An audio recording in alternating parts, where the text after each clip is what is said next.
My strangest moment, a timeline jump from when I died. The setting, the mid-1990s. On a rural road in Mississippi. It was springtime, just a few months before we were to graduate high school and leave everything we ever knew behind. My best friend's dad owned a used car dealership. The previous week, he had gotten a small, sporty Mazda convertible. His dad liked to give his new cars a week or so of running around to make sure he wasn't selling any lemons, so he gave us the keys and sent us off to give it a test drive around the rural backroads of the Pine Belt, with heartfelt promises from both of us we would be safe and definitely not speed or drive responsibly, a promise. We crept to the next intersection before zooming out of sight. We'd been driving around for about an hour before coming to this one section of two-lane highway that ran through a floodplain for a small, muddy water creek.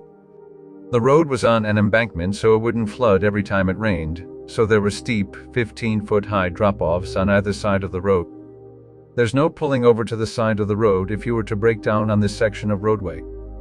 The stretch we were on was straight, but had a small hill that crested at about the halfway mark of this half-mile or so of asphalt. We had been enjoying our freedom and broken promises to his dad, and this particular moment was no different.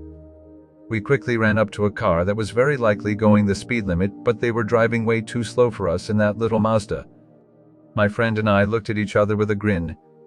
He downshifted and gave it plenty of gas, eager to leave the slower car in our dust. As we crested a hill, a blur of metal appeared in our lane, barreling towards us at an alarming speed. We weren't even 100 feet from the other car coming straight at us. I distinctly remember the driver in that car bracing himself, his eyes wide, knowing his options for avoiding a collision were 0 to none. My best friend and I yelled, "Oh shit," in unison as I squeezed my eyes shut, bracing for the inevitable collision. There's no way we could have missed that car. I saw the driver's eyes. He was so close. Impact was inevitable. Except, the sickening explosion of metal crunching against metal at high speed never came. I opened my eyes and looked to my left. I saw my friend's arm nonchalantly resting on the door, his mouth open as he sang along to the Gin Blossoms' Follow You Down. It was a beautiful day, the roof down, the radio blaring. Not a car in sight.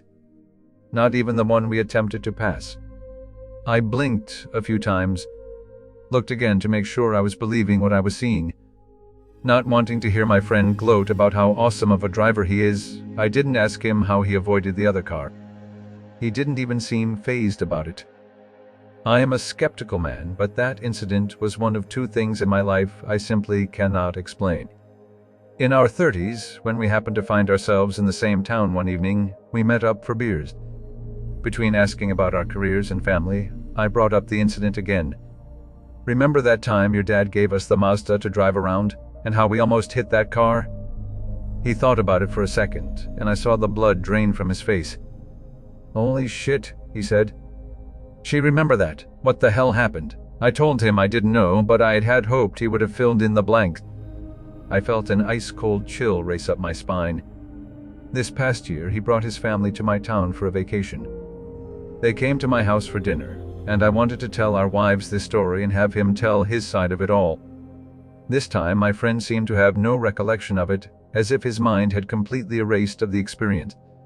Even when I reminded him of our previous conversations about it, he looked at me with a blank stare, as if he had never heard the story before. And so the mystery of that near accident on the back roads of Mississippi remains unsolved, a strange and inexplicable memory that haunts me to this day.